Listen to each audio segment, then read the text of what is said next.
podcast, Picks and Perspective with Chris Johnson. Palpable paradox. That's prog, baby.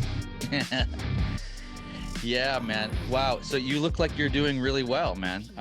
You have a new guitar and a new album coming. Yeah, lots of new things, dude. It's like I went dormant on everywhere, social media for like 3 months, and then it was coming out of the woodwork like at 110 miles per hour. And it was kind of cool, man. I had to take a break from social media for a couple reasons. I think for me it was, certain things were just making me heartsick, man. And I had to find, I just had to be really real with myself, and it is. I got into the habit of like writing out the comments and writing out the posts, but never hitting send. Which I've been doing that for years. But even that got exhausting. So I was just like, you know what? I just got to take a little break for a while, and then plus it's like it was kind of a way to make myself force the whole stopping and smelling the roses and just enjoying your success for a little while, as opposed to just being blind and narrow-minded to this hustle, which the word makes me want to bathe in bleach. I just hate those journey and hustle and grind. I just can't deal with that, man. I mean, God, so I just had to take a little bit of a break, and it was very insightful for a couple reasons, because I think it both helped me and hurt me in some ways.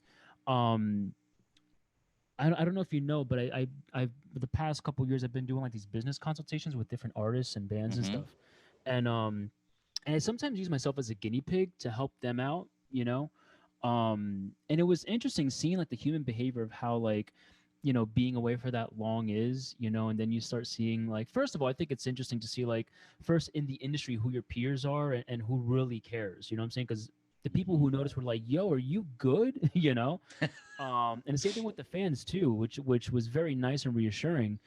But it definitely is, it doesn't matter what level you're at, man. It's if you're not in people's faces regularly, they will forget about you.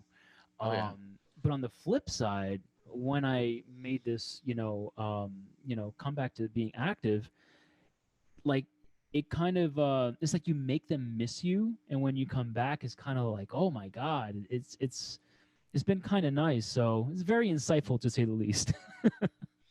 No, it's great. I mean, there's something to be said for leaving them wanting more, and then taking space for yourself, collecting yourself, and then coming back with your best foot forward, not like constantly stumbling to like grind and hustle, like you're saying, like that type of thing. It gets us off center, it gets us off kilter, and there's too many opportunities if we're always grinding, we're always hustling. Where's the value in what you have to offer, right? Dude, I couldn't agree more. And it's also a matter like working smarter and not harder. It's like I've never, even when I was posting before, like I was only posting maybe like 3 times a month, 2-3 times a month. I never felt the pressure to constantly, post all the time, or to release records every year or every 2 years. Like my record cycles are quite a number of years in between, 3 to 4 years in most cases. And it's because I don't want to ever say the same thing musically or artistically ever. And I think that's just a matter of again, I guess a good balance of both, of quality over quantity, regardless of whatever it is, whether it's albums, licks, phrases, relationships, quality over quantity, man, above anything. It's interesting that we get right to this too, because one of my little thoughts in my head was like, because I consider you one of my my spiritual yoga meditation friends, and we connect on that level and have those conversations regularly. I personally have been kind of just having fun looking at how much I need ego to get me up in the morning and get me out the door and go do the things that like I'm supposed to do and show up for these things, and then at the same time being just self-aware enough to not like go too far with it, right? Like and I think that you're kind of almost speaking to it right now, in that you're like, oh well, I've got to do my thing, uh, but I've got to be me and have that time. So like my question was like, being the self-aware person that you are, I'm curious about your thought process around that, around like, the balancing point, because you're hyper able and creative in all these ways, and but then I know that you've got to have that quiet like reset time. So, Yeah, I think my quiet is just being home. mm, Not being on tour. To be honest, I love performing, and and I love putting thought into the world of what it is to put thought into a performance. Not just to go up there and be your cardboard cutout. It's a rock show, and it's supposed to be entertaining and inspiring and motivating for people. And I enjoy flexing those creative muscles. But at the end of the day, if I'm being honest with myself, the hour it is, on stage, and then with the VIPs, that's like, oh my, that's the diamond in my day. hmm, Just hanging out with people and just being, again, real. Because when you're a DIY artist at in this era, you're spread so thin, man. There is no time to be fake. The people who are fake almost inspire me, because I'm like, where do you find the time? Like it's kind of nuts, but I think my balance is just being home, because in like, it's just like with meditation, right? So like the little pauses of like when you breathe out, the moment of what they call mu, where there's just nothingness. That's the same parallel that I find in my chaos of my day. I'm waking up, I'm making my breakfast, going to the gym, coming back, and in between me making my shakes and making dinner and doing this, there's moments to pause, right? On tour, there's not really moments for me to pause, because I'm not home, so I constantly feel on edge and I constantly feel I have to be doing something, mm. So I feel like that's my personal balance with, I guess, those areas of my life. Yeah, that's good. That's a good way to bring it into the breath.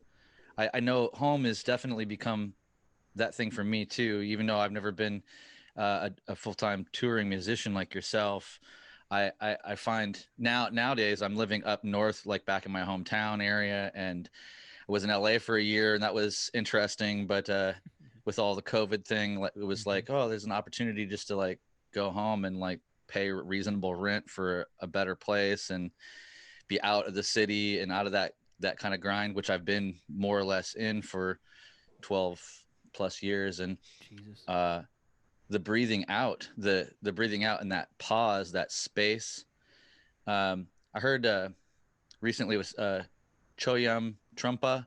He talks a lot about the breathing out, the emphasis on the breathing out, and that when we're meditating, to consider only allowing roughly 25% of the attention to be on the breath, Hmm. so that you can still operate the rest of the body and be present, but also be present for that out breath in such a way that um, kind of also takes some of the awareness away from the body and not so much emphasis on the body as well. So it's kind of Uh-huh. that beautiful, like, yummy zero in a way. Like, Yeah, I don't know yeah, how to explain. It's hard to say what it is, but yeah, yeah. I feel like I've definitely gone in and out of meditation practice this past year, for numerous reasons. Too many to list here and too many to remember. But it's, I feel like, through the process of however long someone decides that they want to meditate. Ideally, it's like for life, right? Um, but there's always anchor points. It's kind of like leveling up when you're like guitar playing, in a sense. Like you can get this technique down, and then it brings you to this technique. Like my legato brought me to my tapping, which mm, brought me to my string skips, which brought me to this and brought me to that. Like with meditation, for me, it was like, all right, pay attention to the one thing that's moving your body. Okay, that's your anchor point. All right, pay attention to your breath. All right, that's your anchor point. Now pay attention to nothing. Well, good luck. you know? So it's kind of like the process, I guess. And when you say self-aware, it's like I there isn't there has to be a level of self-awareness, in successfully getting something out of meditation. You're aware of your thoughts, and if you're honest with them, because that shadow, man, that shadow side of us, that's where it shows. It's like food, sex, and then oh my god, I'm gonna Mm. kill someone. Food, sex, it's just like complete randomness. And you know, with so okay, with yoga practice, I feel like like there's like meditation, there's yoga, then there's like training, like bodybuilding, right? So you have meditation, which just really focuses on the mind. You have yoga, which really blends the two worlds together, and then you have just like tr- bodybuilding, like you're sculpting your body to look and feel a certain way. um this past year for me, obviously with the gyms closing down in the location that I live in for a couple months, they've been back open for a number of months now, thank God. um but I feel like I finally found my footing with how to approach all of them and not getting way too heavy with the bodybuilding and my ego, because that's a slippery slope, man. Mm. um and kind of reeling it back with the meditation. The yoga I kind of like fell off with. But I feel like if I can like balance these two ends of the spectrum, I think I'll be okay. It's the Mm-hmm. same thing of like being a musician and doing passion projects and doing projects that are going to pay your bills, right? You have to really do what's thinking about future you, right? I'm pretty future minded. I'm always like, do I have enough for retirement? I'm in a very unstable, industry. Anything can happen at any time. People can get sick. I can get sick. Um, so I'm very future minded, but at the same time, it's like all we have is now, and man, you have to learn how to enjoy that in the way that's practical and effective for you. Everyone's got their own thing with that. Mm. Yeah, so that's kind of the mess we're in. Uh, you that we that not that most of what we do are expressions of loneliness, and and to try to secure our place in the world, right? Like, Mhm. so there's absolutely no security. There's absolutely no chance of dying, you know, with somebody else. Yeah. You come into the world naked and alone, and you have to experience that exit on your own. And so the whole of life is so wrapped up. I mean, that's what we're busy. That's all our busy work is. Yeah. How do I define this self that I feel to be, and where does it fit in, and is there a possibility for security? And most of us are looking. I'm even knowing that, I'm still looking for it. Yeah. That's the kind of the Because that's what we're dichotomy, the conditioned to do. the Yeah. paradox and the comedy of it all, right? Yeah, we're conditioned to do it, man. And I say this often, it's like, it's like our brains are Teflon for good experiences and Velcro for bad experiences, man. Like it's the same Mm. thing with comments. If you're looking at YouTube comments, you could get 1,000 comments. Like, is this a G-rated podcast? Because Oh I'm about to no, look. you can go as far out as you Okay, want. cool. It's just like, like we see all the horrible comments and we're just like, Jesus fucking Christ. Well, rather, I'm sorry. I'm going to redo that. So it's like out of 1,000 comments, there could be like 999 that are like, "Oh my God, you're incredible! This is amazing, wonderful." But it's the one bad comment that, especially if it nails our insecurities that we hold and harbor all day, right? It's the same thing, man. Like when you talk about survival instincts, like our operant conditioning is just to constantly sort of be on edge. Like we're leaning forward, like we're leaning forward into the future to think about future selves so that we have some level of security to not have to worry about survival. Good luck, right?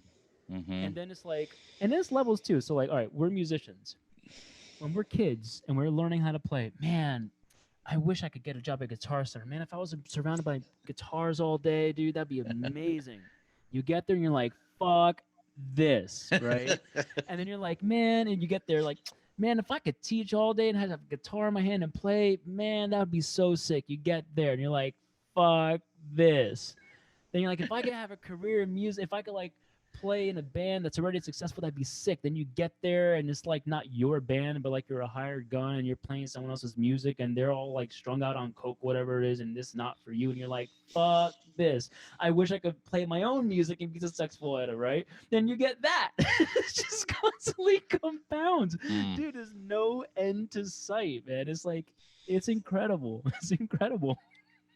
It really is. And that reminds me of the little quote from Jim Carrey when he says something, I'm paraphrasing, but he says, you know, like I hope that you all, if you wish for money and fame, I hope Mhm. you get it. So you find out that the answer isn't there. Yeah. It's just Yeah. not like, but because the predominant mindset is a mindset of poverty, even people that have things, that have money, but it's like a social conditioned state that most people, and it's tough for me to say that because I don't really, you know, I just find it in every aspect of life, you know, including myself. I'm like, wow, I'm having a bout of like poverty thinking right now. It feels Mhm. like I don't have enough to be successful or to do the things I want to do in the world. And Mhm. then I stop and I look around. I'm like, am I kidding myself right now? Like Yeah. I've got every possible advantage that could be given to a person, Yeah.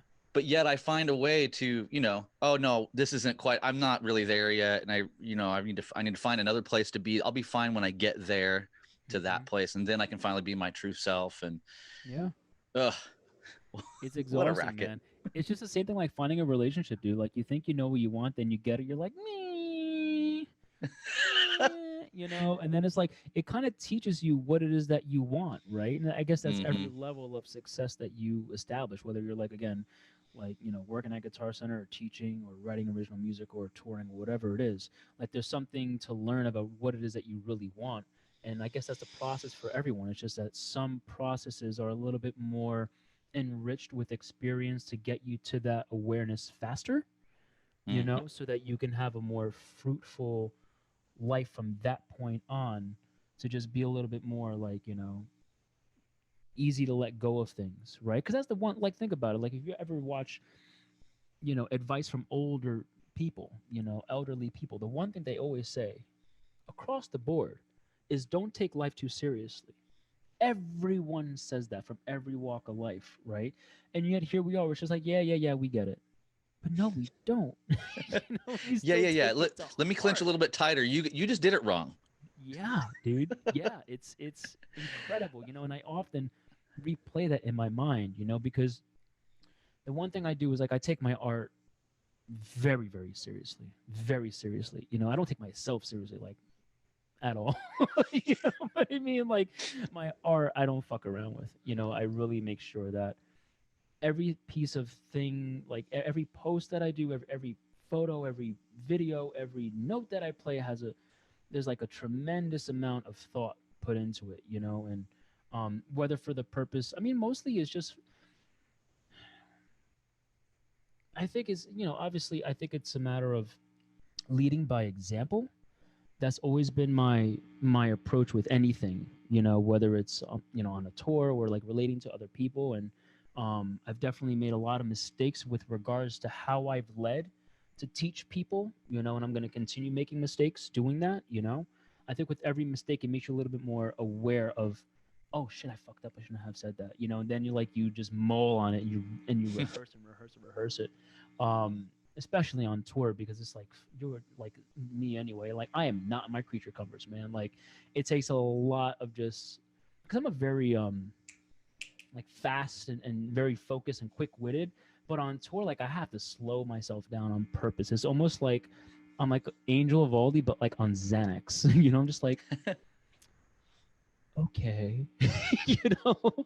And honestly, it works. It works because it gives me just a moment of time to just like kind of come into myself, not sexually, but I mean, well, that's all I've been doing all year, but but Oh, just to give myself a second to just to scan, just like how is this going to make someone feel, and that's really what it's about, like hmm. I want everyone's experience, and you can't control someone else's experience of you, because there's a million versions of you out there, million versions of me, and I don't care what version of me is out there, man. I just want to make people feel good, dude.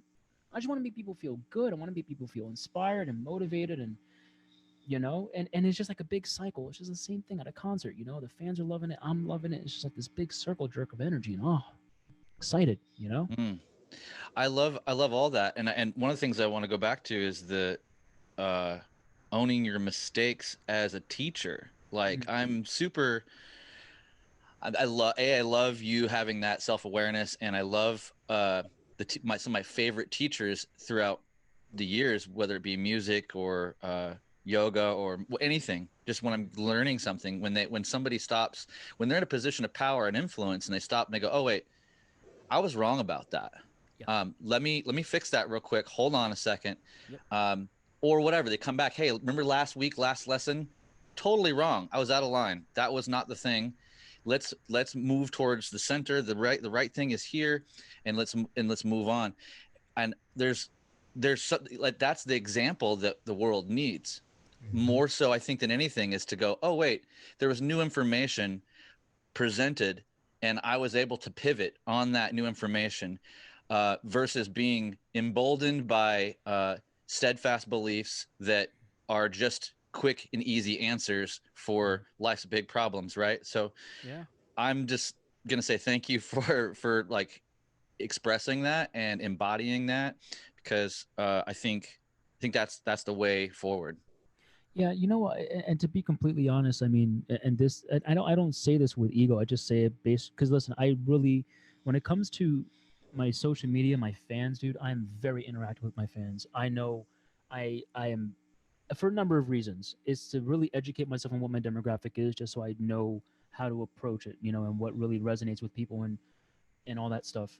But just based on their comments, I guess, on the quality of what I do, everyone assumes that everything's very fucking perfect, like, and I because I put a lot of thought into it, so I can understand how someone would understand, like, perceive that, But the truth of the matter is, man, I mean, like, it takes a lot of, like, I guess no one sees the damage control, like they don't see like the vetting of ideas, the amount of like fucking like an hour just sitting there thinking of a caption that's not some copy paste LA influential motivational facade or veneer of nonsense. But here's the other thing too is like I've noticed that some of the most successful people are the ones who are most self-aware, but at the end of the day, even the ones who are self-aware, like we are not nearly as self-aware as we think we are. You 100%. so it's like and I constantly teach myself that over and over, especially when I'm talking to people, or I'll look back at a podcast, because I always do that every time I do a podcast. Like, I always sit down and I listen to the entire thing, even though I did it. But there's a lot to learn about how you construct thoughts and what it is that you say and how you say things, man. It's like, it's so crucial, especially nowadays when, like, everything that you say is so easily accessible, right? We always hear about the tweets that, like, back in 2005, you said something racist, or something like that. Like, and it's not, and the intention for me is not damage control. It's just to learn more about myself. Mm. And I have to sit with myself, and that's like, oh, I don't want to sit with myself, but I force myself to, because it's important, you know? Yeah. I know I've had, quite the opportunity in starting this podcast and continuing on with it, um, to have a lot of self-loathing around, and a lot of opportunity to go back and go, "Oh, I said that. Why did I was what?" Like, and I'm like, Yeah. "Should I delete?" I guess it's just out there. We're just leaving it out there. It's not horrible. It's just like, but you're right. When you do some critique of your own speech the way you would somebody else, and hold your ideals in the same fashion, then Yep. there's a whole truckload to learn from every conversation, and the way you've presented yourself, the way the ideas came across. Were you even, did you have your feet on the ground? Like, were you even really present for that conversation, or was it kind of just automatic? Yeah. And in that, I found this other aspect of it, like, right, the hyper analyzation of what I do doesn't serve me either, Nope. right? So that actually sends me into a different spiral, and then I'm watching the watcher who's watching the watcher is watching the watcher is You're watching, in a room and of it's this mirrors. weird funhouse mirror. Yeah. And you know ugh. Yeah.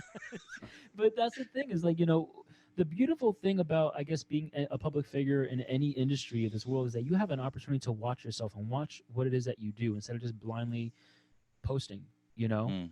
It's like, I think people are posting and they're so preoccupied with how other people perceive them that they don't even know how they perceive themselves fully, you know? And that's just a lost opportunity. I mean, like, no judgment. I mean, make your money, do whatever you feel like you need to do to take care of yourself and survive. But I mean, you know, a lot of the aspects or attributes that you're being revered for, let's say, for instance, in the fitness world, which is something that, I've over the past, like, at least 2 years, I really delved into quite deeply. Not necessarily, I don't talk about it all the time. You're not seeing me constantly at the gym posting and, stuff like that. But um those attributes are just, they're finite, like by the time you're in your 50s, dude. I mean, it's not going to be that easy. You're going to have to find something else of substance that you can share with people, and that's going to be very interesting seeing what happens when all these you know people from LA and whatever, like these superficial kind of um public figures, what happens to them when they get old, dude? They're going to be a lot of sad people. They'll have money in the bank, but they're not going to be happy. Well, just take a look at, there's a handful of the 80s folks that were rolling around, doing the exaggerative, like luxurious life and doing the whole thing. And then we see some of those people weathered it okay and came out the other side. Very few, though. It's only a couple of them, right? That are on the other side and have their marbles with them as well. The rest are very, usually most of them not very healthy and, like, taking weird gigs all the time to try to stay alive. And because they didn't sort it out ahead of time. They didn't know what they were dealing with. The other thing too is, like, you think about it, I mean, that era compared to this era, I mean, like, we have so much more information and resources to, you know, teach us to be self-aware. These are opportunities. I just look at them as opportunities, and they didn't have those type of opportunities back then. So it's kind of, I guess it's just a different level of coping with loss, right? It's a grieving process, right? If you lose your success, and I definitely have that fear myself, because I'm like, shit, man. I'm like, I'm in, but you know what I'm saying? Like, and I don't take that for granted. I feel like, and it's kind of like a two-sided coin with that, right? So there's the fear of losing it that motivates you to get to work. You know what I'm saying? Is not the healthiest approach, right? Because idealistically, you want to do it because you want to do it from a sincere and loving and giving place, right? No, it's not 100% that. No matter what artist it is, you know what I'm saying? Like, there's always it's a recipe of a lot of different ingredients that motivates us to do what it is.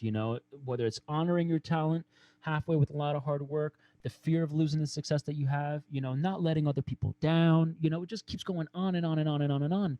And I feel like that whole kind of tornado of ingredients, is the vessel that kind of gets people to do what it is they do. And whether or not people see the integrity or whatever those ingredients are behind the work, because that's, no one wants to see how the cow's killed. It's the same reason why I don't do live writing sessions, because, bitch, you know what I'm saying? Like, no, yeah, no.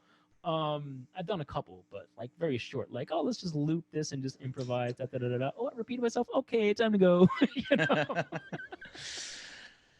Yeah, the cutting room floor with creativity, in all its facets. I mean, I've been privy to a lot of it throughout the years through EMG TV and Dunlop, and doing a lot of filming, and then my own private stuff too. It's and I'm thankful to be doing more of it now than I have done in a long time, and both guitar and doing some hip hop stuff. And congrats just on that, by the way. I saw. What's that? I saw that, man. Congrats, dude. Thank you, man. Thank you. That's awkward and weird too, like, because I feel awkward and weird about it a little bit. It's vulnerable, man. Like, dude, like, my next record has no 7-string on it at all. There's no drums, no rock drums. It's all, like, Latin fusion, funk, like, all my Michael Jackson shit that I always wanted to do, that I grew up listening to and doing at church. All my Latin fusion stuff, all my acoustic, Khaki King, two-hand tapping, Michael Hedges stuff. Like, all of that, that's what my next record is, That's amazing. And, it's funny. I was backstage with someone one day, another artist, and um, they asked me, "It's like, oh, what do you got, going on next?" And I, told them what I was doing, and without batting an eye, he was just like, "Do you really think that's gonna do well?" I was just like, I looked at him, I was like, I really don't care if it does well. I think I'm okay, because there's a Yeah. certain amount of it is a risk, right? It Mhm. is vulnerable as fuck, doing something that that like you work with a lot of rock guitarists, a lot of rock musicians. I mean, obviously you delve into other worlds as well because that's a part of you, right? Sure. But that's the thing is like if you're not sincere and you don't have any integrity with who you truly are, like I guess that's doing yourself a disservice, right? Because you're not meeting your own potential fully, right? So I never, and that's the reason why, like, even like last year when I did my whole the campaign for like the stealth nova with the drag thing, the title of it was "Don't Assume My Genre," man. You Mm. know, and listen, I have my ballads, I have my tech deathy metal songs, I have just my straight rock songs, I have my hard rock songs, and I think at this point now, you know, doing this since like 2003, a number of years, I think people understand not to not to know what to expect from me. You know what I'm saying? Like, so I think that in as much of a departure as this will be for me, it's not going to be so much of a departure. So yeah, I mean, but like I'm sure that you could say the same thing, man. It's challenging to do. you know? Yeah, and I think what you've hit it a couple times, the sincerity factor, right? If it's a sincere effort, it doesn't really matter if it's successful by anybody else's terms. It's success by getting it out of your head, out of your psyche, right? To put it on paper, so to speak, because, and that's what the hip hop thing has been for me. Because it kind of combines a bunch of worlds, and it's fun and funny to me. Mm-hmm. So like it's funny for me to even kind of like be aware of myself doing it. I'm Yeah. laughing inside as I'm trying to take it kind of seriously or sincere, like, and so Yeah, man. then that's kind of how I know it's good for me. It's how I kind of know that I was like, oh well, I'll be okay with sharing this because like it's not. I don't feel embarrassed about it, but I just feel a little raw, a little vulnerable about it because it's something I haven't shared, and Yeah. I'm not whatever. It's that part of the ego that goes, oh well, if I can't be the best at it, then I don't know if I'm gonna do it. Right. Then I'm And very that's and clear you that know I'm what? not the best at it. So. But but you're showing, it's a part of your sum, man. You know what I'm saying? It's a Mhm. part of your sum. Some people are, some people just love my ballads. Some people love just my heavy songs. Some people love the ones that are just guitar, bass, and drums. Like it's a part of. There's just small parts of the wholeness of who you are and what is that you're capable of doing, right? I mean, like shit. When I did the serotonin video, like with the whole dancing and the choreography thing, same shit, man. Like Mm. I was like, oh my god, this is like this could be cringy, but I'm gonna work as hard as I possibly can to just make it so fierce that no one could even escape that word, But even then, it's still gonna happen. It's still Mhm. gonna happen, right? Same thing with the drag thing, dude. We did a whole documentary, or I did a whole documentary around that whole thing too. Like, bro, like you see some vulnerable shit, and there's actually a director's cut that's like 15 minutes long with 4 additional minutes. That, whoo, man, that was I Wow. really let loose on that shoot. We'll just leave it at that. We'll just And leave it at that. that's not out yet, right? No, the documentary came out. It's called Becoming Nova. Oh. Um, that came out last year. I just reposted it on social media today. Funny enough, but yeah, it's on my YouTube channel. The director's cut was only for Patreon people, and because those people I'm okay with being vulnerable like that with. I mean, like, because those are people. I feel like this is my one pet peeve of being an artist. It's just being misunderstood, man. That is the one thing that's just like I will lose sleep over. I will lose sleep over. If like a core of my audience doesn't understand what my intention is for something, holy shit. Luckily I mean, it hasn't happened, but the few people who do, it teaches me that about myself. So that's, I guess, another reason why I go so out of my way to really, you know, fine tune the treatment of something like the drag thing. The whole purpose of it was for, again, the stealth guitar. It's a more masculine looking guitar. The green and gold is more like, you know, classy and bougie and I guess feminine in comparison. And the drag name Nova Gina, you know, like Yeah. it's everything is just treated in a certain way to avoid that. You know, it's not like, listen, I'm not a drag queen. I cannot do my own makeup. You know what I'm saying?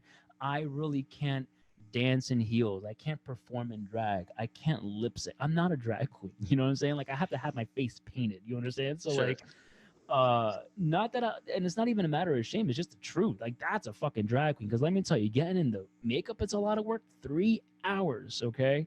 3 hours of getting Damn. my face beat. Like drag queens do that to themselves and it is uncomfortable. Yeah, it's true. It's true. I live with this awesome drag queen in LA for a bit, and I just watched him go through the whole thing multiple days a week, and he's got, you know, all these wigs, and he's so good at it. It really, living with him actually made it like way clearer how badass of an effort that it is to do this thing, you know. And I was kind of like taken aback because his commitment to it was so high. And so, and he would come out, and his Instagram was great. You know, he's always posting different outfits and everything. And but when you see that when you see how it's made a little bit, you're like, oh, my appreciation level was already here, but like now it's through the roof, because I mean, you obviously have to love and be sincere about this effort. Otherwise, you wouldn't waste your time, you know? Yeah, you know, and I'll tell you the one thing, man. Okay, so in the documentary, when they put the wig on me, and I edited it myself because like I shot and the whole thing I did myself for a couple reasons. But in the documentary, the one thing I kept is when they put the wig on me, dude, the first thing that I did was I put my hands in front of my face like this. And it was at that moment that I realized, I'm like, oh my God, I'm kind of like, I'm a little awkward. You know what I'm saying? And it was at that moment that I realized that I had, still working on it. I think we all have it to an extent. This weird relationship with seeing femininity as a weakness. And I think that that's a conditioning thing of just my culture, because I'm Spanish, you know, and I grew up in, you know, a very poor city, which is predominantly Hispanic and black, you know, population. And with that energy comes a lot of machismo. You know what I'm saying? We are people, we are immigrants who have a lot to prove, you know, to make it where we're making it. So, you know, I think it was just that, man. And I didn't realize it at the time. And I was just kind of like, oh my God, you know? So I had to edit it in a way that was just kind of like, I play it off, bro. I play it off, but internally I was like, I'm mortified, you know, like I'm standing there in heels. I'm like, I don't know. And not to mention, like I'm super muscular, so I'm like this weird. It's like a weird look. It's just a weird thing to look in the mirror and see. And it's like this hairless, muscular drag queen dude who's visibly not okay. you know? Let's just talk about your legs for a moment, because your legs are so badass. Like I was like in those photos, like especially when you're in drag, and how your quads just like pop out so hard. Yeah, I was like, dude, I love the balls on this bitch, right? Like that I'm you know, like, damn, like I didn't know that internal dialogue about your experience, but yeah, part of what I think most of us find inspiring about you is your audacity to like be yourself, and to push into those areas where you are vulnerable, and you've done this multiple times in multiple ways where you're like, you know, like, and you're just saying, you know, don't what is it, you know, you don't assume my genre, you know, this whole way of going about it keeps people guessing a little bit. At the same time, you're being very clear, you know. yeah, I can see that. It's beautiful. I really appreciate it. And it is inspiring because of on multiple levels. Because the way you play is so expressive and melodic and wonderful anyway, but to have somebody you know, be an example of not taking themselves too seriously, but taking the craft dead serious. Yeah. Like that's magic. We all need that. I appreciate that, man. I really don't take that for granted either, you know, because I always value your opinion, man, to fucking death. But the one thing I will say is that if you were to ask, actually, I had this conversation with Cole Rowan when we shot Helix, and he asked me a really important question in my life that I don't think anyone's asked me before. And he asked me, he's like, dude, if there's one thing that you think you're the best at, what is it? You know, we were having one of those conversations, right? After a 13-hour shoot, you know, because that's great. But it's kind of like, you know, like the Hot Wings interviews, you know, where someone's a little bit more keen to be honest when they're in pain because they're just like distracted and they'll just blurt something out. And I think, like, you know, for me, it's not guitar playing, it's not performing, it's not even writing songs. For me, I think it's just ideas, you know. And I find that there's so much value in a really good fucking idea. So much that, like, as vulnerable as I feel like I'd be, like, I don't even care. You know what I'm saying? Like, the idea is so much more important. Like, whether it's like the whole concept for Synapse with like painting the studio, all those colors, or, you know, doing the Nova Vagina thing, or whatever it is. Like, if the idea's, you know, bigger than me, man, I don't care what I have to do internally, emotionally to get over it. I'll figure out a way, man, because that's, you have to just honor that, because that is something, like, you know how it is, man. When you're inspired, when you're an artist and you're inspired, man, the world is yours. It is yours. Nothing can stop you. You are on a high. It's almost like you're like on a manic high, you know? Mm. But then when the muse goes away to tend to someone else, it's kind of like you have to struggle for the ideas a little bit more, you know? But when those moments, you know, I feel like the more, this is my mental approach on metaphysics. Like, if there is a muse, right? She visits, she hangs out for a bit, and she likes your energy, and she knows that you are gonna like go above and beyond for what she's gonna give you. She's gonna come back more, you know, for a couple reasons. Because the more you come back, the more you flex those creative muscles, the better you get at it, and the more of a better time that she has with you, you know. So it's like, Mm. again, this cycle, right, that we're talking about, of just giving and taking and giving and taking. And, you know, when she's gone, you know, it's kind of like you go into like this hyperbolic chamber of just self working shit out, you know, like really sitting there for hours trying to find a lick that's just like irrecoverable. Like, you know, that that's the lick for that song. You don't have to be like, oh. You listen to it the next day and you hate it. Then you listen to Mm. the, you know, other day, a couple days after, then you love it again, then you hate it. You know, there's none of that. So I kind of look at it like that. So, like, when she comes, I just want to, like, I praise and honor her, man, with everything that I got. So It's beautiful. I see that it is in I translate that oftentimes to time on the job, like you know, putting being the consistent person, like in yoga or meditation or whatever I'm trying to get better at, right?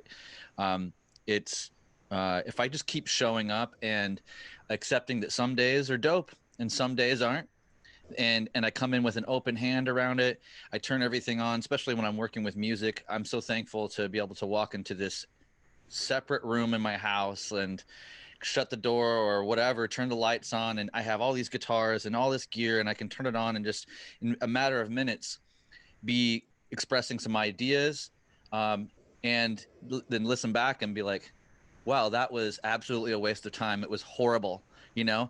But hey, I showed up today and that was interesting, and I have record of my horrible day. All right. yes, yeah, man. Like, and that runs a beautiful parallel to how I view progress, because much like you, I would go there 90% of the time. I'm sitting here in this chair coming up with ideas. 90% of the time, they just don't stick, you know, for whatever reason. And I really used to beat myself up. Like, I used to be such a dick to myself, man. Of like, if I didn't have something tangible to show for my day, like, fuck it, you know. Like, I was just like militantly nasty to myself in that regard. And I had to change my way of thinking, man, because I started like getting anxiety every time I would show up, because I'm just like, oh, here's just another day. I'm just wasting my fucking time. Every time I sit here, that progress bar moves. Because if it takes me 619 times of me sitting here and working on something, I'm one session closer to get into 619, you know? And once I changed that, dude, it changed my world, man. I never have anxiety. I play Mm. for the enjoyment of it. I play for me sometimes. If I'm not feeling it and I'm like whatever, and I'm just like conditioned to my muscle memory and playing the same shit, well, this is for me. You Mm. know, this is fine. These are comfort licks. Yeah. What's wrong with comfort licks? You know, we Nothing. all got them. Yeah. No matter Everybody what, likes some who's got comfort them. licks. Come Who's on, got a baby. lot of them? You know. But yeah. No, I dig that. I mean, it's partially it's I think I first came across the kind of playing the numbers, time on the job thing in a sales job when I was early in my 20s. Like I got roped into selling Kirby vacuum cleaners. I don't know if you Dude, I know. remember those. Those are heavy as shit, but they did the job. Yeah, I still have one. Get the hell But out of here. You still have I one? watched. Yeah, I've got one. It's not a newer. I mean, it's a newer one. But Uh-huh. like after I left, I did it only for about 2 years, and I was top salesperson a couple times, and Damn. I learned from the guy that broke the world record a couple of times, right? So like, Nice. And then you get those trips too, right? The vacations. yes, Yeah, yeah. dude. I remember. Woo. Yep. I got my first month. I won a trip to Vegas, and then like I sold like 18 machines or something like that, and then like got all this bonus money and stuff. And I was 21, dude. I was like, I just felt like I was a bad motherfucker at that point. Yeah. Like you can't stop me, friend. I sell vacuum cleaners door to door. I get told Yeah, no boo. 100 times a day, and I just looking for that yes, baby. I'm just looking for that yes. Bring that yes Yeah. in. Oh, you're not the one? Good. Thanks for telling me no, because they're gonna tell me yes, and I just keep walking. Yeah. And I was hard edged around it. I learned it in this kind of, as a young person would learn it, like and apply it. And Mm-hmm. then I wore myself out on it. I started the consciousness and the awareness of like, oh, dude, you're taking another grandma's check right now for a Yeah. $2,000 vacuum, bro. Is that what you're Yeah. doing Yeah. today? And I was like, oh man, this is fucked. Like, and I just like I slipped out. I couldn't assert myself in that dominant way. And Mhm. I was like, oh, this is stupid. Like, I don't want to do this to people. That's interesting, man. Yeah. But it taught me a thing, right? To say, oh, well, if you really do want something, go ask for it and see how many times you have to ask for it until somebody gives it to you. And then when you get it, it's like we were saying earlier, oh, it's just, yeah, but what I really want is, Yeah. and you see that pattern. Oof. Yep. And I think and to expand on that idea a little bit more with, if you want something, ask for it. It's almost kind of like, even before you ask for it, it's like you have to do the work to earn it, right? Mm. So, even like if you're on a date, and you've been on a couple dates, and you're kind of like working the wooing process. It's like, you have to earn that person's trust enough to be with you, right? Right. Or like if you want to hit up a company for an endorsement, well, you better put a lot of work into making yourself worthy of that endorsement and having something to offer. Same thing with the label. If you're gonna send that email, I mean, I used to say like you got one shot, but I mean like there's no way that every A&R person is gonna remember every single name. So maybe you get a couple shots if you're lucky. If you space them out long enough, right? They'll forget, and then oh yeah, I remember you, right? So, but yeah, there's something to be said about having enough self-awareness to know when it is that you're ready to feel like you earned it. You know what I'm saying? Like, it's like, would you give this to you if you were on the other end? Mm. And that's a hard question to answer, dude, because 9 times out of 10 is probably not the question, not the answer that you want. And this is you not Yeah. giving it to you, you know? So those are some big thoughts you have to invest in, because if not, man, that it's just oof. Sometimes there is only one shot, so. I love this stream of thought though right now, because a lot of my practice and my study lately has come back around to the process of seeing myself rightly or straightforwardly, right? So like, and I think that this is something that it is a byproduct of like a meditation practice, or a byproduct of mindfulness and maybe some yoga or weightlifting, or just being dedicated to something, because Yeah. you have to assess where you're at to begin, right? Like, so in the process, you're like, you don't just walk into the gym, you're like, yo, I'm going to get 6-pack abs. So like, I'm going to do 100 things of this and 100 things of that, you know, and you have to be assessed, and you have to see yourself rightly so that you can then begin properly in down the road. And if, and that's kind of like, we're in a crisis of perception predominantly in the world, with you have all these different people not seeing themselves correctly or seeing themselves accurately, let's say, and then asking for things that are beyond what they're ready for, beyond what they're able to even handle if it was handed to them, right?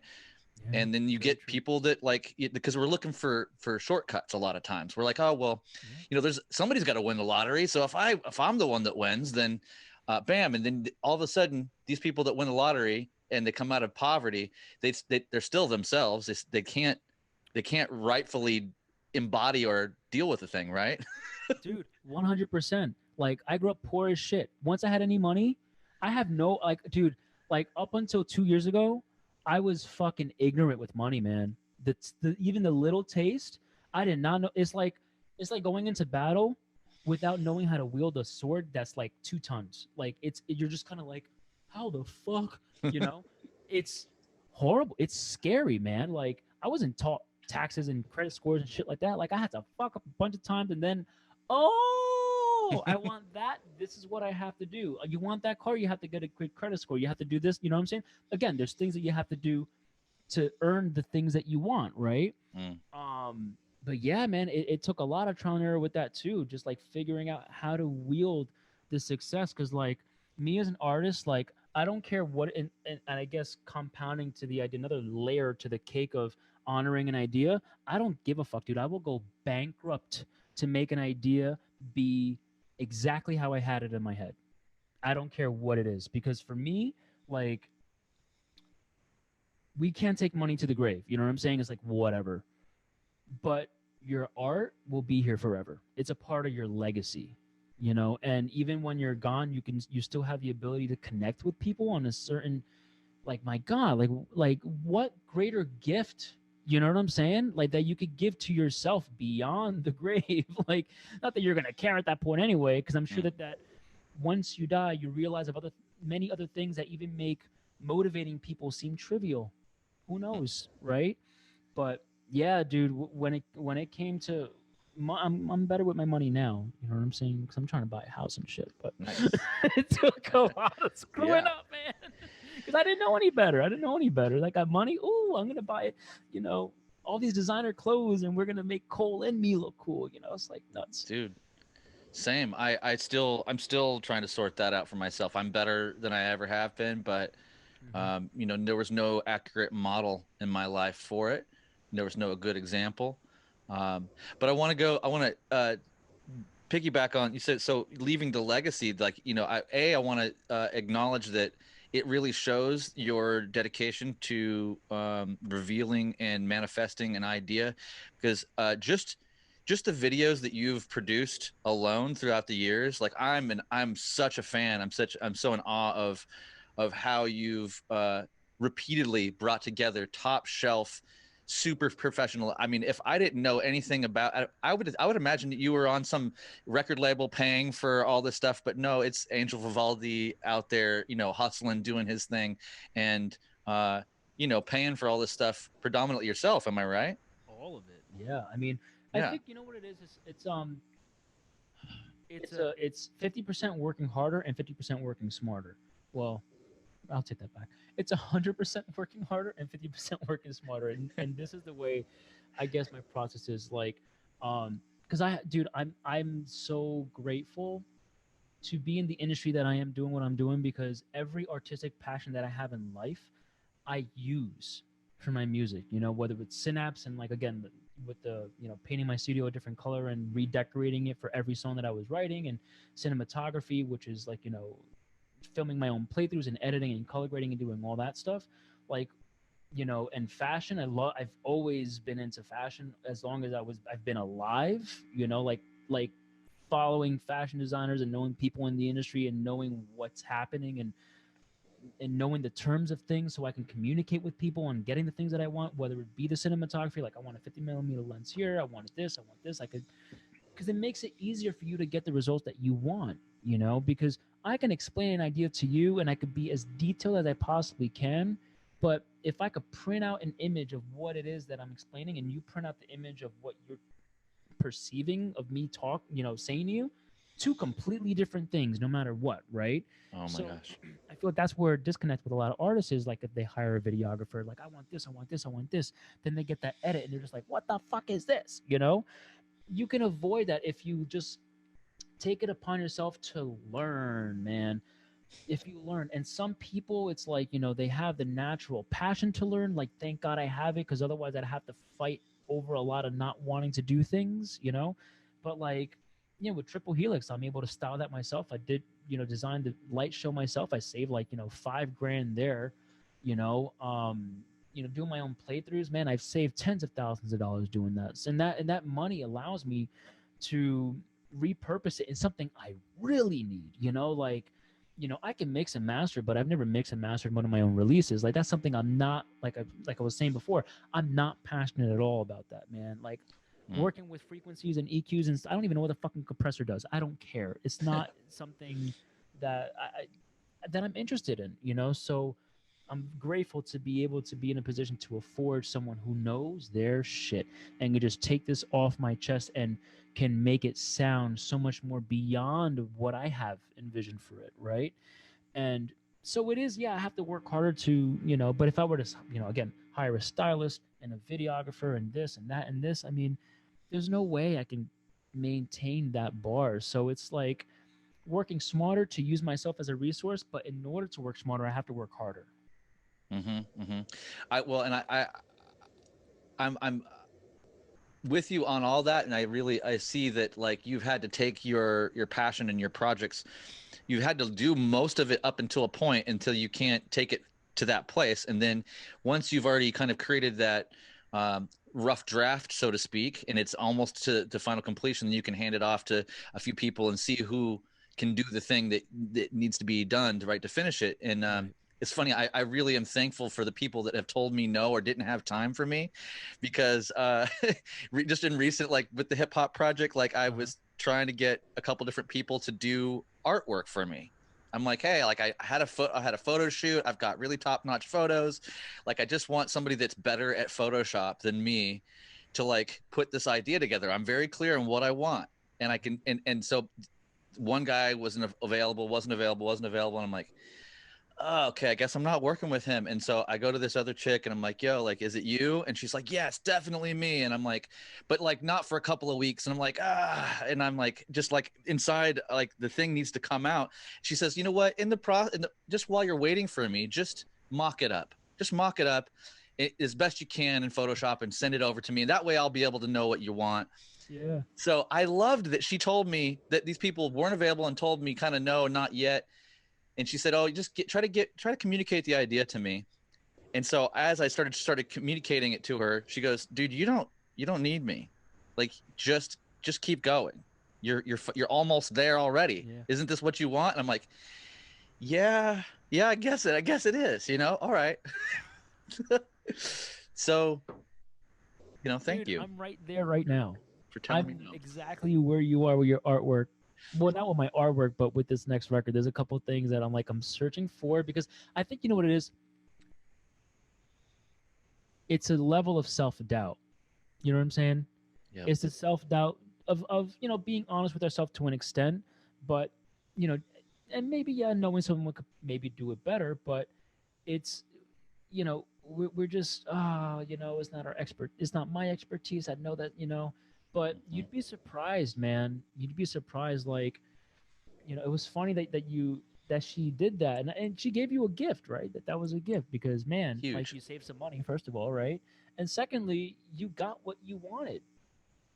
Yeah, That's, and now I have a template on how to move forward if I want to do that more. I'm like, I can't wait to make the next one. Like, yeah, dude, right? It's It's silly, incredible, man. but That's amazing. But you know, it's funny. When I did Away with Words, so part one came out in 2014, and part two is coming out this year. Um, I had to do the same thing with mocking it up, because explaining what it was that I wanted via email, no, Mm. It just wasn't happening. I went to three different artists before I found the one, and I'm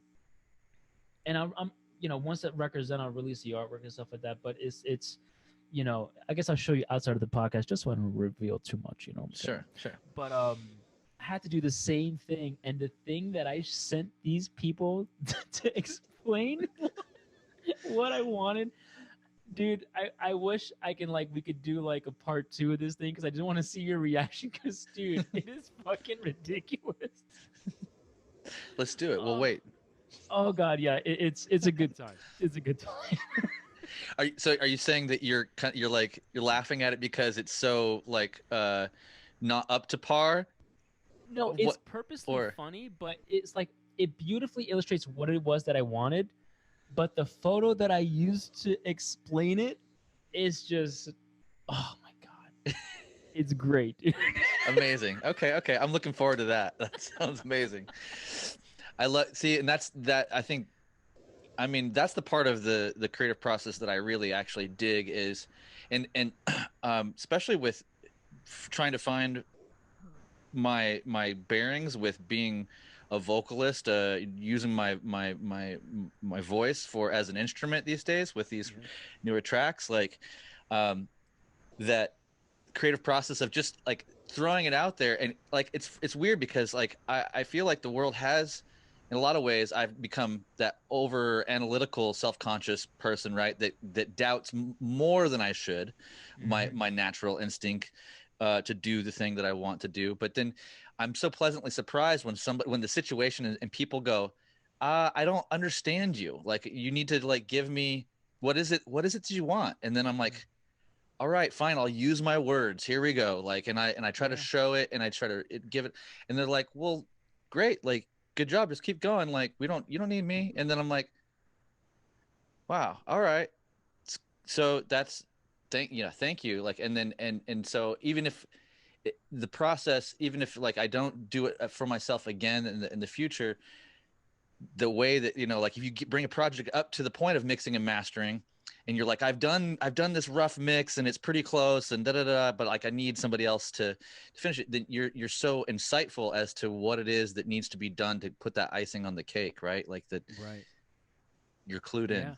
Yeah, absolutely. But it comes with years of trial and error, just trying and seeing what it is that you feel like you can effectively do for yourself without sacrificing the production value or the integrity of what it is that you're trying to do, especially with nowadays where everything is so visual, it's like, 60-40, everything's so visual. But it's also a matter of what works for certain artists doesn't necessarily mean that it's going to work for you. And I talk about this a lot in my consultations with artists, man, and it blows my mind.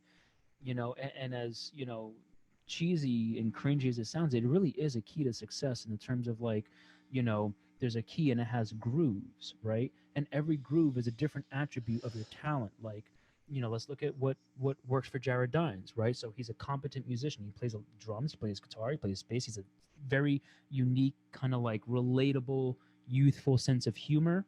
And that key has opened up many doors for him, but when other people try to do it and they try to really chisel those grooves of humor or whatever it is, they see he's doing it. Okay, so what's going to work for me? So they're going to try to do it. They're going to try to open up that door, and it's not going to work for them, And then they'll see all right, so we'll see Angel. All right, so he's doing these, really over the top videos. Maybe I need over the top videos because it's working for him. Then they go and try to do it. Maybe they select the wrong song. Maybe the song is just not really all that relatable to begin with. Maybe they're not ready to, the song isn't at the level of the video that they want, or whatever it is. They try and it doesn't necessarily work for them. And then they're just like, oh man, what is it? Then they see fluff. Oh, gear reviews, and then they try to do that. And then they, send me a link to their YouTube, and I'm seeing, that they have on their channel. All right, so you have one EP that you released, you have a bunch of gear reviews, you're trying to do these skits. It's like you're creating the term of confusion in your own marketplace, man. It's like no one knows what it is that you're trying to say.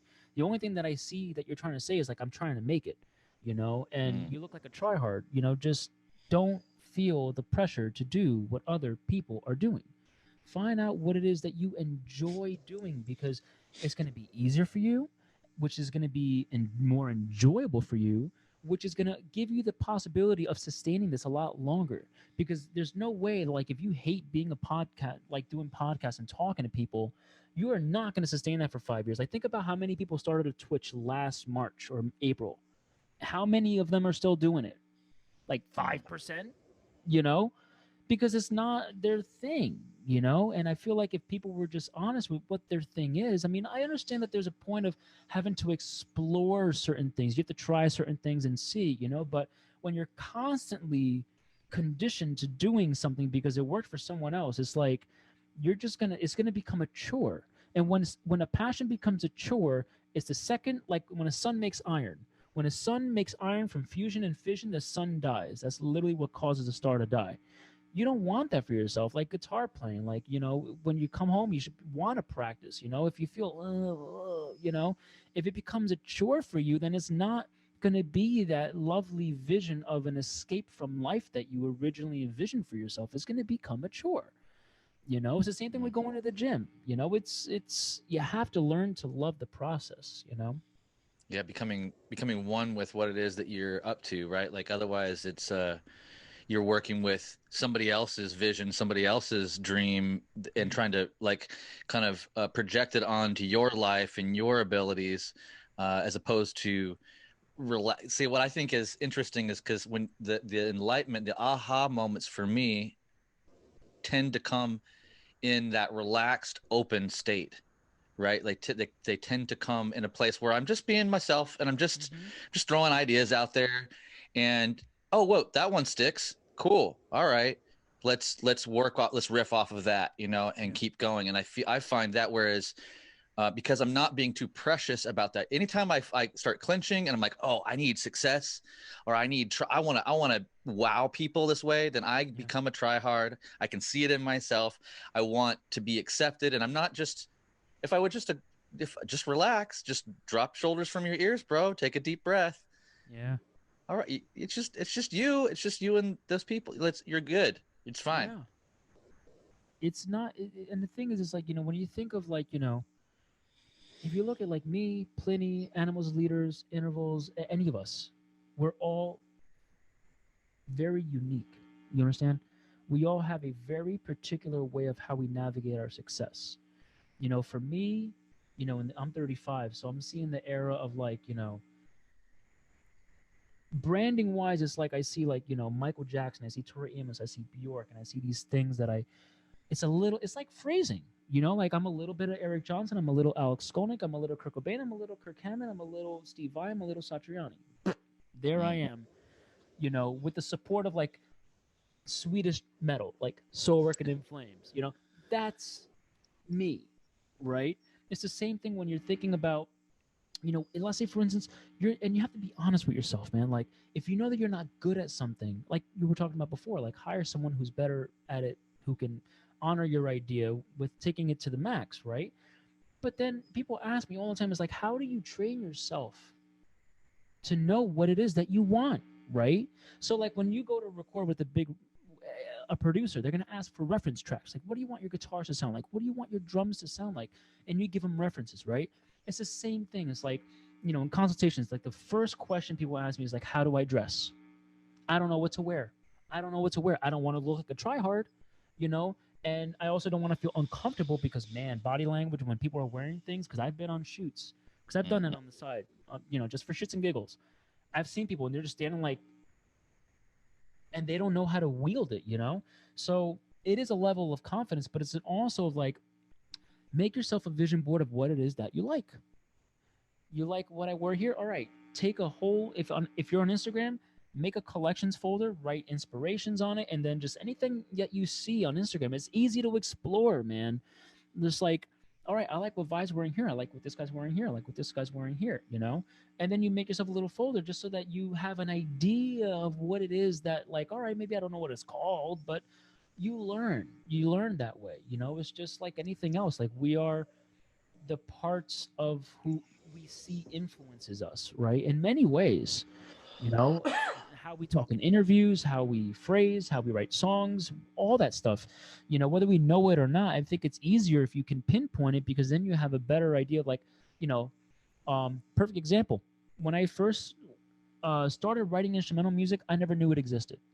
There was no, the internet wasn't robust. You know what I'm saying? Like I was doing it for shits and giggles at home with a little, Dr. Rhythm drum track thing, Hmm. and a 2-deck tape recorder, a karaoke machine, so I could dub myself, right? And every time I dubbed myself, it was like, a quarter of the speed and detune myself, but that's neither here nor there. I'm really showing my age, right? Okay, moving on. So, um, and then when I discovered it was Eric Johnson's Clistadova, and I was like, holy shit, wait a second, hold the phone. So you mean to tell me that there's like full songs of this, And then I discovered, Satriani, and then Vi, and then and then Ingve, and then I was like, oh my god, okay, this is a thing. So I felt validated in my pursuit of actually doing it. But I mean, I was just doing it for shits and giggles anyway, because that's what came naturally to me, right? Happy little accidents. So it was the exposure of knowing what it was that moved me that allowed me to refine what it is that I was saying so much more, to the point where it's just like, it's almost like these artists were giving me the inspiration and the passion of like wind underneath my wings, and then at some point the wind wasn't there anymore and I was flapping myself, and I feel like if there's something that you don't know that you're interested in doing, just, it's like the quote that I always say, man. It's like the wise man learns from their the wise man learns from their mistakes, the wiser man learns from other people's mistakes, and the wisest man learns from other people's success. So if you see someone that's doing something, like, look at it. You don't want to copy it completely, but just take, all right, a little bit of this, a little bit of this, a little bit of this, and then it's your interpretation of that amalgamation of influences, regardless of what it is. Yeah. I'm really a fan of people copying like coping or like grabbing snagging essence of the thing that they're interested in, right? Like um in like you see, like for me, I was like a Dimebag in the early years, right? It was just like I saw that band 6 times and met the band, hung out with them, and I'm super lucky. But the being around a person and seeing and copying, like seeing, like he was open and kind, but a badass. He was Yeah. open, kind, and a badass. Like it, like over and over again. I'm like, oh my god, he's like, yeah, whatever, dude, let's do it. And he was like, "Oh wait, hold on, no, that's not cool. All right, let's go. Okay, I'm gonna be a bad." And I was like, I just remember those three things, like him. And so in just in life, like not necessarily like it's not a guitar lesson. It's not even a style thing. It's just like, oh well, this person is successful and they're open, kind, and they've done their homework, right? They've brought themselves up to this level, and that's inspiring. So how do I translate that into my life, my being, you know? Right. It's like we're all speaking the same language, right? A, B, C, D, E, F, G, A to Z, right? We're using the same letters to create words, to create sentences, to create a story, man. And it's the same thing with like phrasing. I use that parallel incredible, like all the time, man. It's like people ask all the time. It's like, you know, we say the word all the time, phrasing. I love phrasing, but it's like, what is phrasing? Like really what it is. It's like a curse word in a language, like in Spanish. Like I know when to use the curse words. I don't know exactly what they mean, but you know what I'm saying? Like I know when to use them. But like when you break it down, man, it's just, it's three things really. It's three pillars of what phrasing is. This is like lead guitar playing or songwriting or whatever, rhythm guitar playing. This is the one thing that makes you identify who Dimebag is in a mix, right? Mm-hmm. So it's like, your note choice, right? And that's like, the order of your notes and all that stuff. Then it's like the rhythm of how you're playing in the notes, going da da da da, or da da da da, or da da da. Like you're playing with those two pillars. And then the third thing really is just a matter of like the dynamic, man. It's like, is that font italicized? Mm. You know what I'm saying? What color is the font? Is it bold? What's the punctuation at the end of the sentence? How are you resolving it? How are you resolving your song? How are you resolving your chord progression? Where's the melodic tension? Where's the dynamic tension? And that's the thing, man, with especially with guitar instrumental, because we're so limited in how to convey something. We only really have a song title, and I mean, maybe it's an internal thing. Maybe it's a working title that just sticks. Like like the Hey Would You Blow Me's, or something like that, just something weird. Um, that's all we really have to go about to really, for the love of God, right? Hmm. So like, if you're an instrumentalist, man, like your song titles are really gonna set the set the mood, right? So put thought into everything that you're doing and what you're playing, because like when you're emoting, like if like I'm like see a heartbreak, like how do I really convey this melancholy type of feel with a glimmer of hope? You know what I'm saying? Like that's pretty much my inherent approach when I do a ballad, whether it's the song Five Off Away with Words Part One or See a Heartbreak. Like it's sad and it kind of like it tugs at your heartstrings a little bit, but there is hope there. So it's like, again, like how do you say that with just a guitar, man? It's, and at the same time it's like you can't control someone else's experience of your music either. For me it could have been because someone broke my heart, but for you it could have been because your dog died, or you lost your brother to cancer, or whatever it is. So but the whole thing is just like having a dynamic that's true to what it is that your intention is. Like when I wrote Adrenaline, holy shit, that song sounds like adrenaline. You know what I'm saying? Serotonin sounds like a fucking party. It's very upbeat and fun, and it has like this very tongue-in-cheek, cutesy, playful kind of vibe. Um, and I think that it's as long as you're putting thought into what you're doing and you're not doing it mindlessly, someone, even if 1 out of 100 people will understand what your intention is, man, like your job is done. Like you did what you set out to do. I dig that. I dig that you have it broken down, the phrasing thing broken down into those three pillars. I was gonna say the first thing that comes to my mind in trying to explain phrasing is uh, your usage of space. You know, like how you're utilizing space, and that's kind of a oversimplified thing, but like the pauses in between your words or your phrases and the rhythm and all that plays into where the space lands, right? And Right. how it's digested. So in that's just and that's just two different perspectives. I totally agree with and love the way that you broke it down. Um, and for me, I'm more of a simpleton in that way. I want to like bring it down and boil it to a more simpler, more digestible thought process for me Right. anyway. You know. Yeah. Absolutely. Um, I want to ask you a couple of like guitar things, and Yeah. this is a pick podcast, believe it or not. Oh, And you've got rumor you've has got it. cool stories about about guitar picks on it, because I remember around when we first maybe met, like we were talking about guitar picks, and you had that old Tex Jazz 3 You that mean yeah, I think the you still have. old text, the one that I used on every single record? Yeah, yeah. So I'm wondering if you could just tell us, go back to Little Angel when you started, and what are your first memories around guitar picks? Like, was there anybody that influenced you to play a certain pick for a while? Yeah. And how did you get to playing what you're playing now?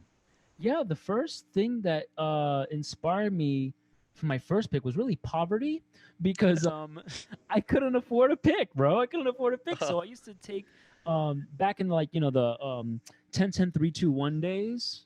You know what I'm talking about? Yeah, yeah, Hmm. yeah. Mm-hmm. Like we used to get these cards, and then my grandmother used to get these cards in the mail, and they were kind of thick, bro. Like, so I would just make picks out of that because that's all I had. That's literally all I had.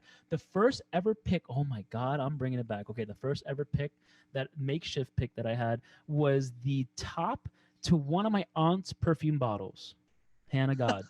That is the first thing that I used when I got my really, really crappy acoustic that my friend's grandfather gave me.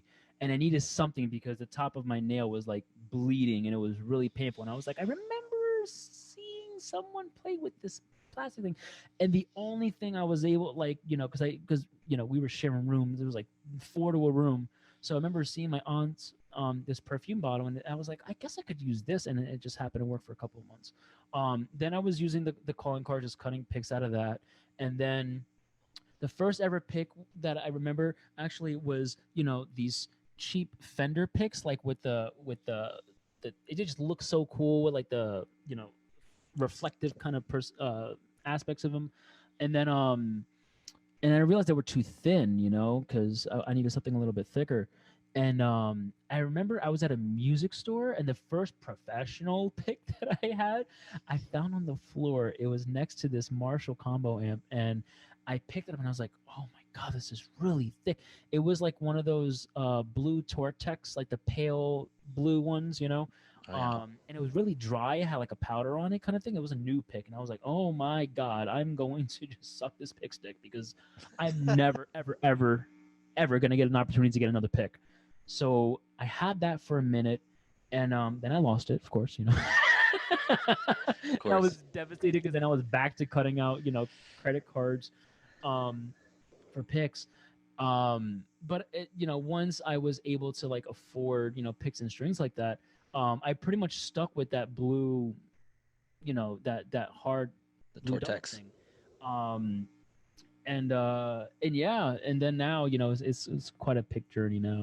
I'm using quite different picks. I'm using the teardrop picks, which were a happy little accident from Kevin Antrician from Dillinger when you were tracking Synapse guitars and drums.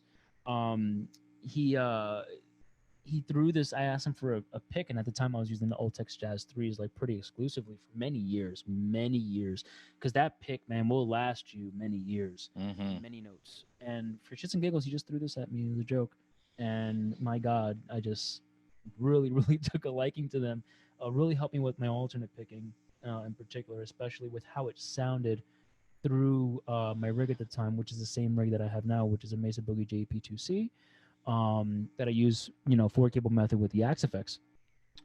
And then I toured with Andy James quite a bit, and this was around the time that he was working on the flow picks with you guys, and at first, man, like he because Andy is he has a very interesting setup, man. Like, he's a big alternate picker, and his action is so high, and his picks were so thick.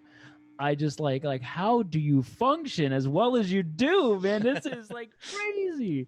Um, and I wasn't partial to the picks at first, and you happened to throw a variety of picks at me. You threw me you gave me like my custom picks, thank you so much, and then you threw in just a couple of like oddballs, like just fuck it, let's just and one of them was the 420 pick, and holy crap, changed the game for me, my guy.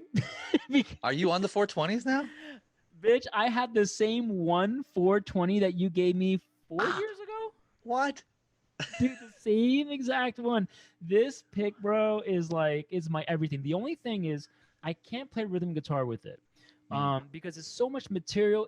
There's like sort of like a disconnect there a little bit. But with this one, it's kind of like when I explain the teardrop pick, because there's not a lot of space, left and right, so it's kind of like a tampon on my light flow days, and then I have my heavy flow days when I need a little bit more real estate. But I will say the 420 pick, man, just the way that it sounds when you're alternate picking, like when I'm flooring it, man, dude, nothing sounds like it, man. It's important. That's amazing. I'm so stoked that you're on the 420, because I mean, I understand the rhythm part of it too. That bevel is so beautiful and so special, Yeah. that it actually, because it's a fast pick, it's hard to get the chunky rhythm. Like you with the rhythm, oftentimes on the bottom strings, you need a little more resistance. Like the Tortex hard edge will give you more of that, right? Yeah, it's just unforgiving completely when it comes to that. So I have a balance of both, and they're completely polar opposites. I mean, like, you can't get more I mean, I guess the more polar opposite would be that I'm using a thin pick, which I'm not in both cases. But I mean, they are, in many attributes of them, are just completely opposite to one another. But yeah, like I have this thing, man. I don't know, like even so I guess going back to the old text that I was using. So my bassist Jake Schuyler at the time, he's also a phenomenal guitarist. He turned me onto the old text, and the material again is just so resilient. So I tracked the first version of The Speed of Dark in 2009 with it, Then I tracked universal language with the same pick, 2011. Then I tracked the same pick in 2014 with Away with Words Part One, because it's one pick for some reason, man. Like every time I lost it, it came back to me in the weirdest ways. Like I remember one time going out to my car to go to work in the morning, and I remember opening up my door and just looking down, and the pick was outside on the floor, just sitting there. I'm like, how the fuck, dude? It was always pristinely clean because I would run it through the wash every time with my, throwing it into my pocket.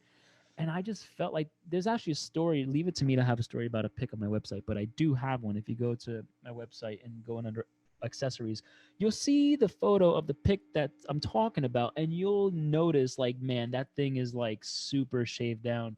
So, and then I took it on tour with me like an idiot by accident, but I didn't lose it. And then I tried to record Synapse, and then I tracked a Crystal Planet single with it. I tried to track Synapse with it, and I was like, I can't. It finally, there was no gas in the tank, man. The shape was just completely different. And, at that point, 2009 up until 2016, it's a lot of years to have a pick, man. One pick.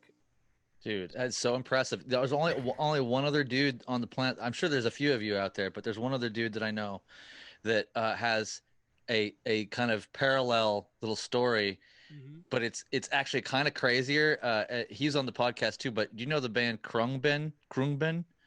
Are you No, familiar? I'm not familiar. No. These guys are from it's a three-piece from Texas. Uh-huh. It's guitar, bass, drums. You've probably heard the music. They're very, very popular, mostly instrumental music, and they headline huge festivals when music is actually doing that thing. Once upon a time. And the guitarist Mark Spear, he has one Tortex green that he bought. He's had it for like 8 years. One Tortex green, and he has one guitar. He doesn't have a backup guitar. Like he's weird in that way. He this one standard Tortex green pick. It's rounded off on all edges. It's equal. It's an equal stubby little circle nub thing, and he puts it in his Stratocaster's pick guard. The pick guard guards his pick, and he's toured the world with it for 8 years. He's almost lost it like 10 times, but it's always come back to him. It's strange, man. Like I only took mine on tour once because I know myself and I know that I will lose it. Like that's like, yeah, his story is immensely more impressive because there's no way on tour, man. You know what I'm saying? Like I'm moved. It's weird. It's like but anytime anybody is able to hold on to a pick for any length of time and track, and I'm impressed because we all know that the cliche is that you turn your back and it's in a different dimension, right? So yeah, and let's talk about one thing too. Like when you're tracking and you're playing, you're like, oh, this pick doesn't feel good. Like picks have a mental mojo. You know what I'm saying? It's like, I'm gonna try this one. It's the same fucking pick. I'm gonna try this one.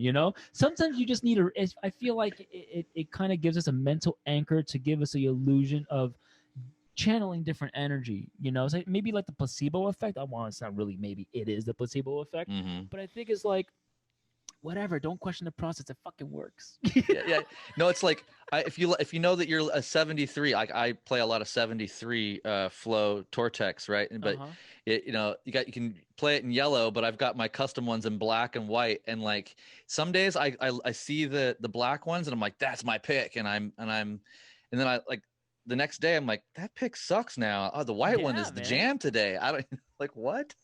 Dude, it's weird, man. But yeah, we all do it. Like, because I've I've produced bands as well. Like I was producing my guitarist band's EP Ethereus, and like it is the same thing. It's a couple picks here, and you'll just go for a couple of different ones, Or like when I see documentaries, like you see people doing it. Like we all do it. We all do it because it really is the bridge between us and the guitar, isn't it? Right? Sure is. Like obviously these are pressing us like a car steering here, but this is really flooring the gas of the car and making it move. So like this is where like I feel like, well, it's not feel, it is where all the kinetic energy is actually happening. So I feel like it's important to have something that kind of like that just makes that easier to do, and but also sounds a particular way. Different materials sound different against different strings. It's just how it is. It's like, and I didn't come to that realization until I got my flow, and then Mm. I understood.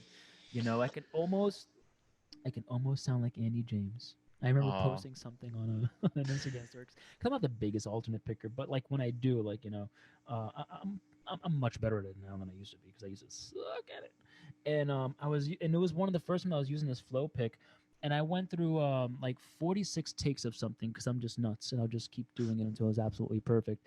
And a lot of them were like so dead on, dead on, dead on, and they sounded like very very close to like his, like, because he's a surgeon, man. Like it's I feel like very few can get that clarity and that amount of just surgical precision, you know what I'm saying? Like, but I Mm-hmm. was damn close. And I tagged him in, and I was like, Andy, I'm coming for your alternate picking game, homie.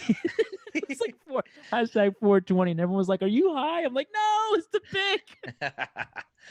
Oh man, it makes me happy on multiple levels. A, that I had something to do with getting Andy the pick that he wanted, which in turn got John Petrucci the pick that he wanted, Yeah. which in turn got James Hetfield the pick that he wanted, which in turn has got a whole legion of people picks that they wanted, including you. And Mike Keneally is one of the other guys that got, when he picked up the 420, he was like, and this is my pick. Like, Yeah. And you know what the funny thing too is, like, back in the day, this was like the only equivalent to was the big stubby. right. And we all saw those picks as kids, and we all thought they would be so cool. And at some point, we all had one. Mm-hmm. But when we went to play with that pick, no, no, no, no, no. I don't feel we were ready. You know what I'm saying? I feel like it was a couple things. I feel like the material and the bevel was a really big part of why that didn't really work as well. But it's the closest thing back in the day, and I think it was just like something cool. It was like blue and clear, and it's like, oh, I never seen anything like that, so we would all grab one. But this is just in a league of its own, man. Like, I'm such a huge advocate for this fucking pick that I thought I would hate. I thought I would hate this because, I mean, like, you just look at the characteristics of what I was playing, and I still play, and this is just like, again, this is super different, man. But they're tools. They're tools. It's very much like legato and tapping. It's like knowing when to use certain things and knowing how to make it easier for yourself. Mm. It's all it's about. I'm glad you brought up the stubby though, because on the back end, I've told this story a few times in different ways on here. But when we were going to make the flow, Jimmy Dunlop was predominantly messing with big stubby shape, and he was trying to figure out how to bring the stubby back and make it more impressive and like revamp it, because he loved the stubby. And there's a small section of people that love it, like Neely Brosh and Tony McAlpine were the two that were most notable to me that played. She still plays the stubbies. I've tried to give her every other pick that we've come out with, and she's like, purple ones are my thing. I'm like, okay, Yeah. at least somebody's playing that pick, like, Yeah, dude, because no one's playing it, dude. yeah, somebody's got to, otherwise they're gonna stop making them. But McAlpine actually jumped on the 420 as well when he got that. He went to the 3.0 flow first, and then when I had the 420, he was like, oh, give me more of these. But the interesting thing was that we spent probably 3 or 4 months going back through all these different kind of pseudo sideline stubby designs. And Jimmy was like, the next pick is going to be called Flow, man. And I was like, I think it's great. Like, we were going to, he kept calling me in, hey, take these in your office and play with them for a while. Tell me which one's fastest, which one sucks. And I'm like, all right. So I kept coming back to him going, this one's okay. This one's, I don't know. I don't think we're hitting it. And then on the side, Andy James was like, hey man, I want a different, can you do a jazz tone 208 in Ultex? And I'm like, maybe, and that started that progress. And once that confirmed that he was stoked, and then JP jumped on, we were like, okay, well, this is flow. The thing that we've been doing is cool. And so that went down the road it went down. But in the last year and a half, 2 years, Jimmy went back to that project. Interesting. And he just released Flow Gloss. So This Oh. is the stubby reimagined. It's flow shape. It still has Okay. the indentation. Yeah, I could see that in the reflection. Yeah. Yeah. Oh, But there's no how raised we grip. show pics on this It's podcast? Like we have to hold them up because I'm so not privy. yeah. That's sharp, man. Yeah, so they come in 2.0 and 3.0 right now. There might be other shapes or other sizes, but it's all made out of Ultex versus the polycarbonate that the stubby was made out of. Uh huh. And it has the flow bevel, so instead of having, it's basically a flow pick but with the stubby grip, more or less, I right? see. Yeah. Yeah. So that's out, and that's a recent thing, that anybody that's into flow and that thought they were into stubby at one time, they should pick up flow gloss and give it a try, because it's kind of been, the stubby's been fixed, so to speak. Right. Right. Yeah. That's interesting, man. Yeah, I'm definitely gonna check that one out. I mean, I'm quite partial to the 420, but I mean, the one thing I was thinking about is kind of like a hybrid between both of these motherfuckers and seeing what happens. Mm. Because they're so different, man. Like they're so different. I mean, shape wise, like I'm not entirely sure if I would even like it, honestly. I mean, that would be a very interesting experiment. But yeah, man, it's like, again, because like, you know, going from rhythm to lead. I mean, I typically, when I'm touring, obviously I don't take the 420 with me because like I'm playing rhythm at least 15% of the night. You know, I'm not playing leads all night. So, you know, to switch between the both, you know, like the teardrop pick, that's my go-to. I don't even know what my thickness is, honestly. It's a 1.5. It's a 1.5. Yeah. Yeah, like this is like the nice happy medium just to like switch between both. And again, it's just like, you know, the less real estate, the more connected I am with the pick, and it doesn't even feel like there's something in my hand. Um, yeah, man, and like the couple people that I turned on, because like this is a pretty unconventional pick. Like people, most shredders are just using like the Jazz threes and stuff. But everyone that I turned on to this pick, they're like, "Holy shit, dude, where's this pick been all my life?" And I'm like, "Bro, it's been there. You know, it's been there. It's just like, you know, like this untapped thing, you know." And yeah, everyone kind of like says the same things about it that, you know, that I discovered with just, you know, seamlessness of just being more connected and just having less of a pick. And yeah, I absolutely love it, man. Love it. It's so cool. Well, I want to wrap things up a little bit, but I want to see if you can tell us like anything about what you've been listening to. And I mean, I don't even know if you are listening to stuff while you're writing and finishing a record. Some people don't do that, but if you could give us an idea of what you've been listening to, or maybe there's an artist or a player out there that maybe isn't that well known that we should check out. Um, well, I haven't like it's been a number of years since, I guess. I mean, from an industry standpoint, I feel like, you know, obviously I'm aware of certain players because it's important to understand what's happening in the industry that you're in.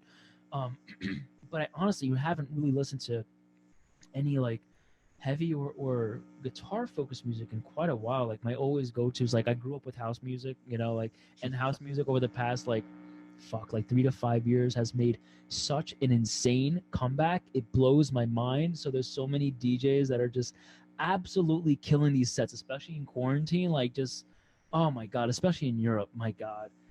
There's so many of those guys that no one in this podcast is probably into. No, but can you name one or two for us? What was that? Can you name one or two of Oh those my DJs god, for yeah. us? So Joko, it's DJOKO. That's his name. You have to. Oh my god, just unbelievable, unbelievable. Like just his sense of melody and transition is just so innovative, and his mixers are just magnificent. Beautiful ear for music, man. It's just like it's impossible not to want to move your body. It's impossible. Another genre of music is Jersey Club. People, you know, it really blew up on TikTok. So I guarantee you, like probably everyone on this podcast has heard a Jersey Club song. It's a very particular type of beat. Again, impossible not to move your body. Bugs, the producer, Jiddy, Giddy, like those are my two number ones for life. But in terms of players, man, I mean, Jack Gardner, who I've been friends with for a number of years, is absolutely killing it. Like he just kind of, you know, he I guess I don't know what he did. He just, I guess, more active on social media over the past 2 years. Absolutely just exquisite player, man. Unbelievable control. I met up with him a couple times to get some insight on the new record as well. He gave me a couple cool ideas and really inspired me just overall. So if you guys don't know who Jack Gardner is, my God, you have to check him out. And another unknown kind of guy, he's been around for a minute, but Rob Marcello, man. Um, he plays in Danger Danger, you know. So if you guys don't know who Danger Danger is, a band from the '80s, Andy Timmons was the original guitarist for it. They've gone through a couple of different lineups, but my God, just amazing feel and just, you know, there's just something special about him, man. I don't know what it is. I could just watch him play all day. And those are the only two that come to mind at the moment. Um, but yeah, man, there's just so much out there, dude. There's so much out there. It's crazy. It sure is, man. Thanks for those recommendations, man. They go a long ways. As you know, podcasts live on for quite a while, and people Yeah. come back through and they're like, "Oh, dude, Angel was listening to what? When? Okay, I'm gonna go look it up." You know, and because I have podcasts from a couple years ago that people are still asking questions like, "What's the spelling for this person that they recommended?" And I have to go back and look it up if I didn't sort it Oh, out. wow. Trying to like answer questions for people that I don't know exactly what it is, but it's Yeah, great, for man. sure, man. Thank And I you. know that you fuck with like every genre that I fuck with, probably. So like, No, but that's part of it's still one of the best pieces of advice that any of my music teachers throughout the years ever gave me. And I still love it. This guy, his name was Steve Kim, and he was a jazz teacher up in Shoreline Community College outside of Seattle. And I was taking this jazz improv class, and I think I gave him like my demo, my first metal demo. It was yeah. horrible, right? But like, I was like, yeah, I'm, in a metal band, and he listened to it that night or whatever, or probably turned it right off. But it came back, and he's like, and I said, hey, so and he's like, well, he's like, let me tell you something. He's like, if you want to be a good metal guitar player, he's like, stop listening to so much metal. He's like, you're just gonna sound like everybody else. Mm-hmm. So he's like, even though that's not my genre, he's like, best advice I can give you is listen, find the other things that are really interesting to you and mostly listen to those things and mostly get your inspiration outside the genre that you're looking to cultivate so that you don't become that carbon copy. So you don't get washed over with and end up writing one of your peers' riffs all over again. Right. That's beautifully said, man. Honestly, I think that even just to expand on that a little bit, um, oh man, I had something really good, and then it just went. The muse took it back, bro.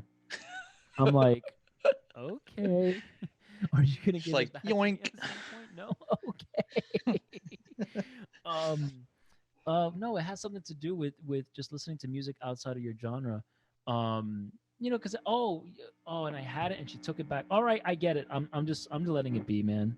I'm letting it be. I'm not gonna fight for it anymore because she wants it. She wants to keep that bitch. That's the way it goes. Yeah, man. Dude, Sometimes you gotta let her do her thing, man. well, Angel, I just thank you so much for taking the time to be on the podcast and have a chat with me. And thanks for being a great friend through the years. Thanks for writing great music. And my biggest thanks. This is me, licking your backside right here, but like, it's just to say, thanks for showing up in the world and like and doing all that work, like to manifest yourself in this way because just for me alone, like in the sea of instrumental guitar players, there's a lot of great ones out there, but I I put on your music and I'm like, oh yeah, fuck yeah. I do a lot of like emotional, like stop and like close my eyes and just trip out on what's happening because whatever your recipe is throughout the years and how you've kind of steeped yourself in your own creativity and all this stuff, it's really manifested in such a beautiful way.